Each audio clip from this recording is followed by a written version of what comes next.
sa Balitang Express. President Duterte muling bumelta sa oposisyon, mga dilawan tunay na kurap. Panoorin na pahayag ng ating Pangulo sa video ito. Yung opposition lang yan. Kasi kayo, magnanakaw. Kita mo yung mga train natin na coaches na hindi magamit kasi hindi magkasya. We have the money to combat itong COVID na ito, 19. I assure you, we have the money and we can defeat that tanginang virus na yan. I assure you that every centavo is that we're going to establish a benchmark kung ilan pa ang madagdagan. At ngayon, kung itong walang klase, would it somehow reduce the number of the victims? If we keep our children sequestered at home and study there, and the Secretary of Education, si Briones, has insisted that they should stay home but study, and we have agreed that DILG at ang police will supervise us through one officers. So yung nandyan sa labas, tanongin sila, magdadala ng libro. If they are there, they will be escorted to the parents and for the parents to be lectured on the responsibilities of being a parent. That the children should study even while they are detained in their respective homes.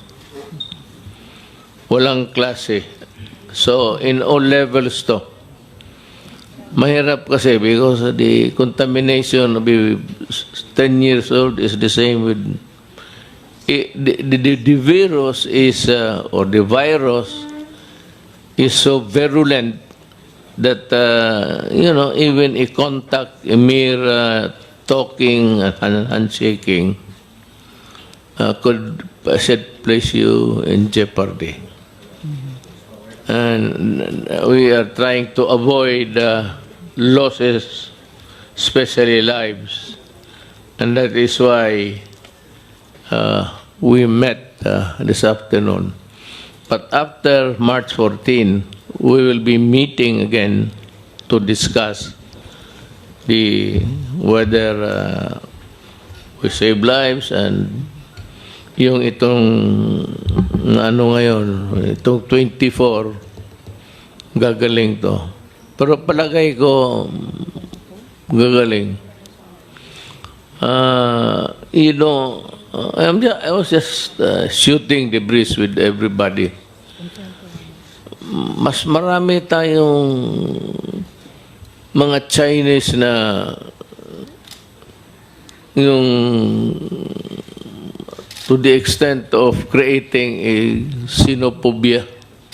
Sino is Chinese, phobia is parang pantakot sa insect. Do not do that. There are Chinese as there are Filipinos in China also affected. And we have something like 300,000 in Hong Kong. We do not have the accurate number of Filipinos working in the mainland China. So, yung irresponsible reporting, as if we are blaming everything against the Chinese. It should not be the case. For as long as we cannot stop travel, we cannot. We have to continue to open our doors. Baski na sanabi noon na while the virus was starting, because that is really the norm of conduct of the world today. Travel. You have to travel abroad, business. especially that we have opened our doors to investments. What's bothering us is, well, ganito na lang. We have the money to combat itong COVID na ito, 19. I assure you, we have the money and we can defeat that tanginang virus na yan. Saan ba nakatira yan? We can defeat it. But this is not the first time that we have, well, in a way, in the past, I remember when I was young, there was this flu. It was also. Alam mo, ang totoo niyan, there's a cleansing, not really a cleansing, but hindi magtagal ito eh. Kaya the first one is the bubonic plague, the Black Death. Merong maraming namatay. Then yung Spanish flu, just after or before World War I. Mga sundalo, patay lahat. And then we have this thing, wala pa masyat tayong alam. But I'm sure that the scientists all over the world are working overtime to look for the vaccine. Hindi ito magtatagal. Sir? I am confident that we will survive this contagion. Sir, clarify ko lang yung sinabi nyo, COVID cases in the Philippines, 24 na po. So we have 4 new cases, sir, since this afternoon. 24. There was one in West Crami, San Juan, Santa Maria, Maria ba ito? Bulacan.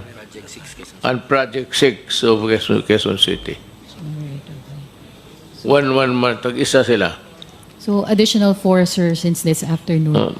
Sir, yun dun po sa, balik tayo sir dun sa suspension ng classes. So kahit na wala silang pasok, they will be sequestered in their homes itong mga estudyante. Because the Secretary of Justice is insisting that they go to classes. And the only way that we can convince Secretary Brunes was that even if they are in school, even if they are in their houses, they should be studying. So we place the responsibility for that in the barangay captain, and the enforcement would be the police. Kasi parang truant officers. So what the secretary wants really to happen is that there is no stoppage in education. What about government work, sir, or work in the private sector? Are we looking at yung mga work from home scheme? You know, government has to function. We need all, at least now, we need all. Yung sa immigration naman, tinanggal ko na yung na-involve sa pastillas. Pastillas. But there is kung wala na kayong question, any more question, I would like you to listen to Secretary Panelo. This has something to do with Pogo. And this has something to do with the other game supervised by Pagcor. I assure you that every centavo nakikitain dyan sa mga gaming supervised by Pagcor are accounted for. Walang corruption dyan at hindi ako papayag. And do you know why? Well, Panelo will tell you shortly. Pangako, just to give you an assurance, na yung pagko na hindi niya pinapalaro mo dyan kasi yung mga mayor, nothing of the sort. I will not allow it. Now, there is a compelling reason kung wala namang iba at there is no legal impediment. I want it legalized. If they can pass a law about Pogo, fine, go ahead. Supervise it by law. Hindi kami. Pero dyan sa Pogo, I allowed it because saan si Panilo? Nandiyan ka pala. Sabi mo, akala kasi nila pera yan na bulto-bulto, hati dito. I've told you before na may iba dito naging congressman na. You can ask the congressman or any senator or congressman na may tinawagan ako ni isa in connection with the budget or whatever, yes, or to ask for a favor. If you can produce one mouth to say that I violated the statement, I will tender my resignation tomorrow. Sinasabi, hindi ko style yan. Panelo will tell you why it is important. Yonasal. Now, Mr. President. Are you sleeping or are you? Pogo is, I already told them this morning, Mr. President, with respect to the Pogo, why it is important, why you will not suspend nor stop it. For one, we need the funds. For another, those issues raised against it, like criminality, laundering, there are agencies that are responsible for the enforcement of the laws. So they will have to take care of that. Moreover, these issues raised have been there for the longest of time. This issue was raised when the Koreans came. Lahat yan na-resolve naman ng lahat ng mga agencies. Ang dagdag ko dyan, hindi man nawala yung kidnapping. They were so many Koreans and they were kidnapping, there was kidnapping among themselves. Now with the Chinese. Now we cannot bar Chinese nationals from entering the country because they allow us to enter China also and even work in Hong Kong. Sabi mo, nagtatrabaho, and you know, that Pogo, have it check kayo, earns about 2 billion a month from, nandyan mang yung sulat ni Domingue. We are not justifying it. We are just saying that it is allowed because we need the funds. But yung kung speculation dyan sa mga senador na ginagamit ng laundering, meron kaming we have a listing of itong mga deposito nila. There is a report of money laundering. Pero doon sa bangko mismo wala. Money laundering, ano ang ibayad mo? You are engaged in the business. You deposit money, you withdraw money. Tumatakbo yan. May manalo kasi may matalo. So kailangan nilang pera magbayad. That's it. if they want the payment to emanate from the Philippines, there's nothing that we can do. But kung sabihin mo yung money laundering na hindi nakita ng yung regulators dyan, binigyan kami ng kopya. Hindi totoo. Ang aking tanging ano ko lang dyan is the money. Sayang makatulong sa bayan. Kagaya nga itong mga ganito. So, 2 billion answered ka agad. We have the money. But kung sabihin mo may isa dito sa amin na ewan ko yung mga polis, banta kayo sa akin. Pero sabihin ka mga kabinet, we do not even allow them to visit us here in Malacanang. Yung mga businessmen sa Pogo. And it is not true.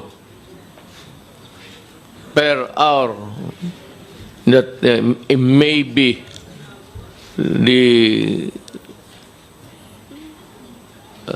embassy of employees in the embassy of China are helping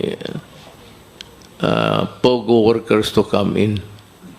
That's not our business.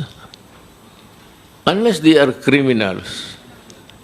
But if they are here under the entry expedited by the Chinese embassy, but they are here to work as bona fide workers of Pogo, there's nothing I can do about it.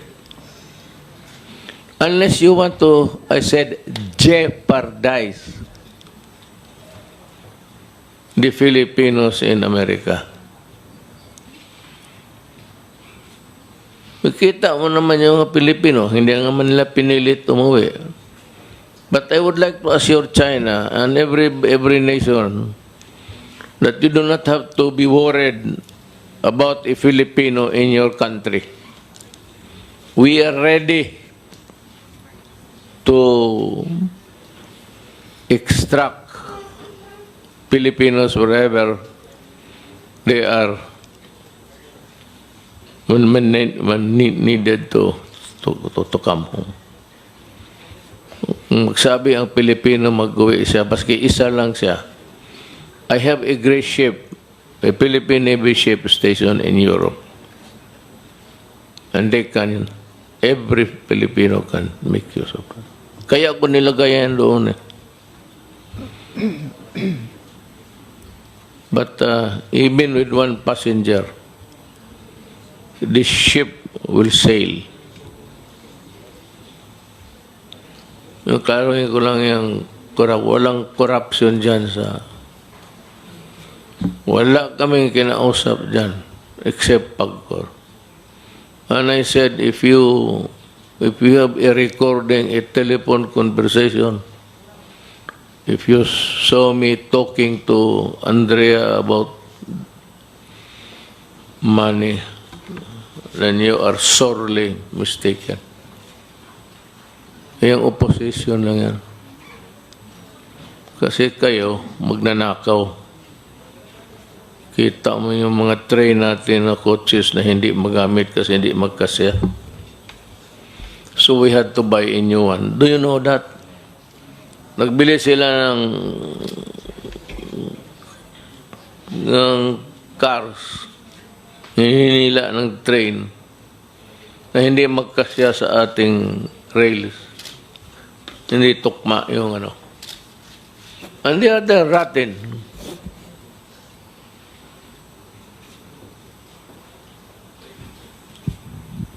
Ano ang sabi ninyo sa amin? Sige daw. Give us a project where there is corruption. Pero marami na akong napano. Pasig Commission, wala na yan. Wala man rin nalinis. Diyan ako nakatira sa likod by the river. Pumasok sa ergo ko yung baho. Ano? Waste of humanity is floating there. Happily, eaten by the tilapia. Alam mo, sabi ko, hindi kayo mga mga Pilipino, sabi mo na kayo makain. All you have to do is to buy hook, line, and sinker. Manumano ka lang sa kamay. In one day, isang taro makuha mo dyan sa Pasig na tilapia. Yun, corona yun. Basta ganun na ubo. Mr. President, Yeah. Henry Uri of DCRH will ask his question. Mr. President, magandang gabi po sa inyo. May kahilingan po yung ating mga kababayan na malaman kung saang mga lugar nagpunta yung mga nagpositibo na po sa COVID-19 para po makaiwas sila alang-alang na rin sa kanilang kaligtasan. Ano po ang sagot ninyo rito, Mr. We have President? a successful tracing method. Kaya lang, mahina yan. It doesn't mean to say na malaman mo yung pangalan niyang araw na yan, on that day you can trace him where. You have to kung lumapit, a traveling human being, lang dumaan lang dito, visiting scenic and beautiful places, then eventually makes the exit. Mahirapan tayo. In the same manner na ganun. Sa kanila kapag pumasok ang Pilipino na may contaminated rin. Huwag natin masyadong China. Remember the Filipinos working there. That's the reason why I have a very passive mouth when I am talking about workers, especially in the Middle East. But in the Middle East, while I talk, my heart bleeds. Kaya papunta talaga ako sa Kuwait. I have to go to Kuwait. But yung kaso na pinatay yung maid, domestic helper, they have arrested the couples and undergoing trial. And while undergoing trial, they are detained inside the jail. To me, that is good justice. And if they can follow it through in accordance with the laws. At siya ang ating balita. Maraming salamat sa iyong pagsubaybay. Ito ang Balitang Express.